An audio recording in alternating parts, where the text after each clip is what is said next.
yang telah mendukung saya mulai dari saya kecil bahkan sampai hari ini. Satu kisah yang mau saya katakan, waktu saya SMP di Tuka dulu, guru agama saya mengatakan kepada saya, cocoklah kamu jadi pendeta. Karena guru agama saya waktu itu adalah guru agama Protestan.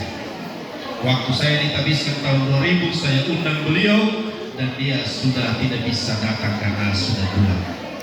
Salah satu orang yang terlibat di dalam perjalanan hidup saya adalah guru-guru saya, saudara-saudara saya, dan semua yang pernah mendidik saya. Dalam hal ini termasuk juga Orde Salib Suci. Tadi sudah dikatakan oleh Pak Sopurwo, saya adalah orang pertama dari luar Pulau Jawa yang menjadi OSC. Ketika tahun 2000 saya ditabiskan, saya begitu bangga menjadi orang yang tembus masuk OSC. Sekarang ada 20 kurang lebih yang sudah menjadi anggota OSC selain dari Pulau Jawa. Terima kasih juga saya ucapkan kepada Pak Suparoki dan DPPI dan semua yang telah mempersiapkan acara ini. Yang luar biasa, Pastor, saya sebetulnya tidak menyangka bahwa bisa kita buat acara seperti ini, dan para panitia yang dalam waktu sekejap langsung gercep, langsung jalan, dan terima kasih atas semuanya itu. Itu dalam bahasa Indonesia. Lalu terima kasih yang kedua saya ucapkan dalam bahasa Batak, Mauliate. Jadi kamu amang nami sude, kamu sude nama apa? Nama tanyang tuhami. Jadi mendok Mauliate mahami atas pasu-pasumuna, atas dukungan muna, atas sude. Jadi muna tuhami sadario. Jadi Mauliate kurang. Dan yang terakhir dalam bahasa Nias, Sauha Ge. Pertama-tama saya mengucapkan terima kasih kepada ayah saya. Betul tadi 3 hari sebelum tabisan baru ayah saya mengatakan, kalau itu membahagiakanmu, silakanlah jadi ibu. Sauha Ge lupa tehe tau nobe kegu wa nowa kegu tola kembali pastor. Saya mau mencium ayah saya hari ini.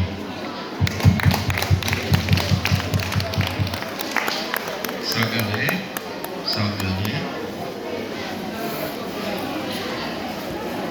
Ayah saya ini sebetulnya idola saya. Ayah saya tidak lulus SD. Ayah saya tidak sekolah tinggi, tapi ia memberikan saya filosofi hidup. Karena kami keluarga petani, ada 2 filosofi hidup yang saya simpan sampai sekarang. Balikada imane misona zoguna kami bagino tuluku, ba misona zoguna kami bagino tde. Jadi ayah saya selalu berkata untuk mencari hidup, entah itu musim hujan ada pekerjaan bisa menghasilkan uang, dan musim kemarau pun harus bisa menghasilkan uang. Maka dulu waktu saya SMP, kalau musim kemarau saya menyadap karet, dan kalau musim hujan saya memotong kayu dan kemudian saya jual supaya menghasilkan uang. Terima kasih ayah saya. Jadi tidak ada istilah menganggur. Itu yang pertama. Sogel dan ke bapakku baik ke mamaku. Mama saya pun idola saya juga. Idola saya bukan saya puji-puji karena ada mama saya hari ini, tapi saya sudah renungkan ini. Mama saya itu nggak bisa baca tulis, tetapi soal menghafal kuat dia luar biasa. Ahori itengeni zoemu kenia. Dia ingat siapa yang berutang kepada dia. Dan satu pengalaman hidup saya yang saya pernah marah dan berdebat dengan ibu saya, dan itu saya bawa sampai hari ini.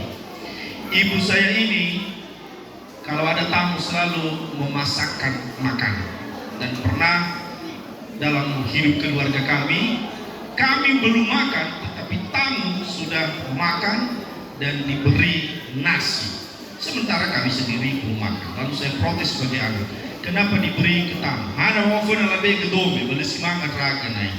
Iwa tola amiana, tola tak segera ke damai bol. Tapi yang iraga anak belum tentulah segera ke. Lebih duluan peduli pada orang lain, baru diri sendiri. Itu saya warisi dari ibu saya. Semoga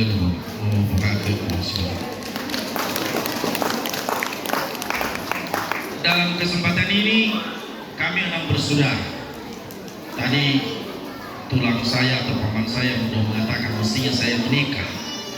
Dari dulu saya ditanya, kenapa pastor tidak boleh menikah? Saya bilang boleh menikah. Cuman saya memilih tidak menikah. Betul? Jadi kalau seorang pastor mau menikah boleh, tapi dia harus keluar jadi pastor. Saya pilih tidak menikah supaya saya tetap jadi pastor. Lalu gara-gara saya menjadi pastor, di sini ada 4 adik perempuan saya. Karena kami keluarga petani, dan gara-gara saya bisa sekolah, 2 adik saya di bawah saya, sengaja dikatakan oleh ayah saya, jangan sekolah supaya kalian yang kerja di rumah dan membantu abang. Adik saya nomor 2 dan nomor 3 tidak sekolah supaya saya bisa sekolah. Adik saya laki-laki nomor 4 dan adik saya nomor 5 dan nomor 6 sudah bisa sekolah, tapi yang nomor 5 pun tidak sekolah supaya dia bisa sekolah. Karena anak laki-laki harus sekolah. Maka kepada adik saya perempuan nomor 2 dan nomor 3, nomor 5 dan nomor 6, saudara, kalian sudah berkorban untuk kami. Mungkin kalau ada di saya pun ini tidak tinggal bersama orang tua saya, mungkin saya juga tidak akan jadi pastor. Maka saya sangat berutang budi kepada adik perempuan saya yang 4 orang ini. Terima kasih saudara. Dan juga ada sepupu saya, saudara-saudara perempuan saya yang lain. Di sini ada Kebute, anak bapak udah saya, dan juga Kayaki, ada Martin. Ini kalau kami di keluarga kami tidak membedakan mana sepupu dan mana anak kandung. Maka 2 kakak saya ini ikut dengan kami sampai hari ini, dan mereka sudah menjadi kakak bagi kami. Ada satu lagi sepupu kami jauh, Ina Vincent di sini. Dan ini itu. Lalu ada satu kakak yang tua dulu yang menggendong saya waktu kecil. Ini dia dari Pulau Nias. Dia yang mengasuh saya waktu saya kecil. Iga Aguinasar. Dia masih ada. Terima kasih lewat kakak-kakak saya.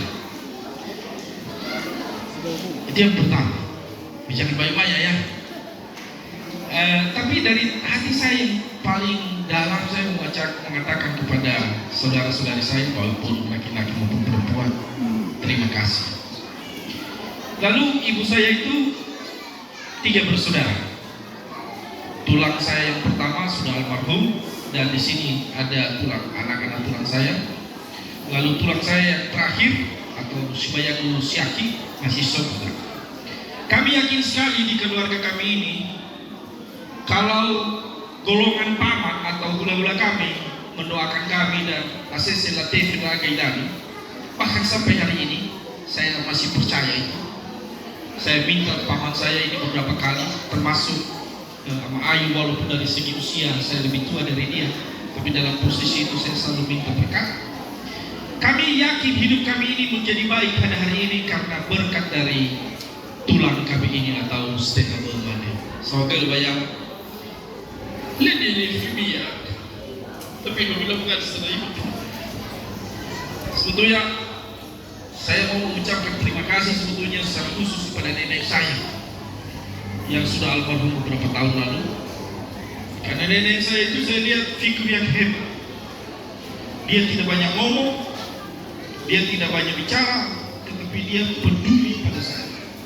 Satu hal yang tidak saya ingat dari nenek, yang tidak saya lupakan dari nenek saya almarhum waktu saya kecil, Sony Putui ni Kunaga. Kakek saya pergi berburu dan dapat daging, lalu dia simpan itu di asap berbulan-bulan. Lalu saya datang, saya disuguhi minyak, dan itu enaknya luar biasa. Lalu nenek saya mengatakan, kakekku dapat daging waktu sekian, lah inilah jatahmu. Kakekku dapat daging waktu sekian, inilah jatahmu. Dan dijejerin di situ mungkin lebih dari 10 potong. Sudah berbulan-bulan saya merasakan itu cinta yang tulus dari nenek saya. Luar biasa. Arwahnya mendengar sekarang, saya berdoa untuk nenek saya, semoga dia beristirahat dalam itu. Cinta kasih yang saya terima seperti ini, kecil-kecil ini kelihatannya, sebetulnya itu yang menguatkan saya sampai hari ini menjadi seorang imam. Saya bersyukur ayah saya kendati sudah sakit, tapi luar biasa. Doa ayah saya, doa ibu saya yang mengantar saya sampai jadi seorang imam hari ini. Karena saya sudah katakan tadi, saya bukan orang berprestasi. Ya, adalah kita lakukan sesuatu, tapi bagi saya itu hanya penilaian. Tapi prestasi menurut saya yang saya terima hari ini adalah saya tetap terberkati melalui orang-orang yang ada di sekitar saya. Maka kepada keluarga sekali lagi, waduh, sahabat, mungkin sempat untuk di bisa besar-besar belum demikian, tapi hanya beberapa kisah saya sebutkan untuk setebali pada itu. Tapi so kita si dunia tolak betul dan utarai iron dao beta ida lo lifudo hanya zaman dua sisuk ya kata Musa. Dan sahabat guys kita tadi bersama daerah Lupian, sahabat kita tadi bersama Mawar yang selalu mendukung selama ini, dan keluarga Omawar ini Rabuah atau Baru itu sudah menjadi saudara yang kandung bagi kami. Dukungan juga saudara-saudara saudara. Dan Fefuita dalam bahasa dia sekali lagi, siapapun yang telah menolong saya, mendoakan saya, dan siapapun yang pernah mendampingi saya dalam perjalanan hidup saya sampai hari ini, saya juga mengucapkan terima kasih. Kisah terakhir, sudah mulai makan belum? Belum. Ada satu kisah yang saya mau ceritakan, mungkin orang lain tidak pernah tahu. Dulu kelas 2 SMA saya masuk seminari menengah, dan suatu saat saya belum membayar 5 bulan uang asrama, dan waktu itu kami tinggal di Rawa. 5 bulan tidak bayar uang asrama. Lalu saya disuruh pulang oleh pastor pemimpin asrama almarhum Pastor Sylvester dengan perkataan begini, kalau ada uang kamu boleh pulang ke asrama ke Santo Fransiskus, dan kalau tidak ada uang tidak usah pulang lagi ke Santo Fransiskus. Dan waktu itu saya pulang ke orang tua saya di Rawang sana. Apa yang terjadi? Tidak ada uang. Saya ingat itu hari Minggu. Lalu kami pergi ke gereja. Pulang dari gereja, ibu saya ini pergi meminjam uang kepada siapa? Pinjam uang, dan tidak ada satu orang pun yang mengasih. Dan memang tidak dapat, karena daerah situ, daerah waktu itu ya boleh dikatakan susah dapat uang. Akhirnya saya sudah memutuskan kalau begitu saya langsung saya buka baju biasa, lalu saya tukar, lalu tas saya yang mestinya saya bawa pulang ke seminari saya gantung, dan saya bilang mulai besok saya ikut bekerja dengan bapak dan mama. Dilalanya, bahasa Jawanya dilalanya entah bagaimana, ada seorang ibu di sana, sebetulnya bukan ibu, perempuan yang sudah tua belum nikah, yang dalam pikiran kita tidak ada otak, tidak ada uang. Lalu kemudian dia mampir di rumah kami waktu itu. Dia tanya, kenapa anak ini tidak pergi sekolah? Lalu mama saya bilang, aduh, sudah memutuskan tidak melanjutkan lagi karena tidak ada uang. Coba bayangkan, bapak dan ibu, seorang ibu itu yang kita kira tidak punya uang, dan saya masih tergambar di mata saya hari ini. Dia dengan begini, pakai kain dia, lalu dia lawa bakenda dalam bahasa Nias awi, ikatnya apa nih? Ikat pinggang. Lalu satu-satu uang yang keluar di depan saya.